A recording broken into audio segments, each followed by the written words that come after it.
Hi, I'm Isla and welcome back to my channel. Today I'm going to be talking you through Easy Entertaining with Jane Asher. This is part of a series of videos I've been making, sharing the books that I love and inspire my own work as a designer. And if you enjoy this video, please think about hitting the like and subscribe button. It helps other people find my channel and it lets me know that you're enjoying these videos. So this book was another present from my friend Martin, who absolutely loves Jane Asher too. I think he gave it to me during lockdown, and Jane Asher is somebody that is probably best known for being engaged to Paul McCartney aged 22. That does her a bit of a disservice because she's had her own incredible career. She was a child actress. She acted until fairly recently. I think the last play she did was in 2014. And she wrote novels, and she also wrote lots of books on lifestyle and cookery, and probably best known to somebody of my age for her novelty cake books, which I adored as a child. And she also had her own cookery, well, sort of sugarcraft and baking shop in Chelsea, which I made a beeline for the moment I moved to London, because I realised that Nigella Lawson used to feature lots of cakes in her cookery books that were decorated using sugarcraft that you could buy from Jane Asher's shop. So I really loved her shop. I have to say, this isn't a book that I rush to for cooking. I love cooking, but I'm not sure all the food has dated that well. Sorry, Jane. But it's a book that I really love from a styling perspective. I have spent many years designing table decorations and tablescapes, so I think it's a great book if you're interested in tablescaping. I love creamware. I collect creamware myself, and I think it's so pretty how she's arranged these plates in the different patterns. I think that one might be Wedgwood, I'm not too sure. But it looks so pretty with the ivory handles, very stylish. I had to show you this because who wouldn't be thrilled with a baked Alaska or a suitcase cake with icing sugar labels, just dreamy. The oyster candles are for me one of the complete standout ideas. I think it's just genius and so pretty. You take oyster shells, you put a little wick in there and then pour in the wax. It's just so delightful.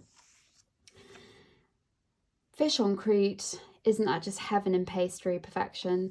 And the little thin slithers of cucumber, just so pretty. My mother trotted out a lot of salmon on croûte in her heyday. The grand celebration idea, if you don't like gold, it's pretty full on, but it's kind of genius. She's wrapped ribbons around the back of chairs, which is something I've done before and I really love. She's even spray painted pasta bows gold to stick on place cards. You can see a close up there. It's kind of amazing. She even does a pasta centerpiece. I adore this image. Summer buffets. I love garlands. They feature quite a lot in my own work. There's a lot of salmon mousse. I really don't think I want to eat salmon mousse, but it's a very beautiful thing to look at, and I love this salad, the way she's arranged it, and she's even got the foliage on the napkins as little rings. I think that's so pretty. A very Laura Ashley sort of style picnic. Again, there's a tricolour fish mousse. We'll just bypass that. I kind of love the very special tea for the swag cake, very much of its era. It feels almost like I don't know, like some kind of Hollywood 80s wedding movie. It's kind of amazing. The Midsummer Party is so beautiful. It reminds me of a painting that I can't recall the name of, but you probably know it, with lilies and little girls wearing Victorian pinafores and this kind of glowing light. I love her paper bag lamps. So you just put sand in a paper bag and then you put a jar with a candle inside, and I think that's just such a beautiful, really beautiful, it's a very cost-effective thing to do.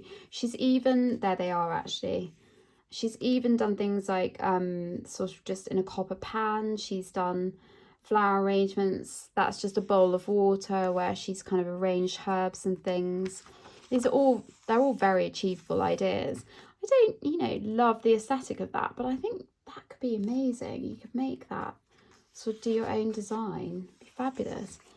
This is another completely standout page for me.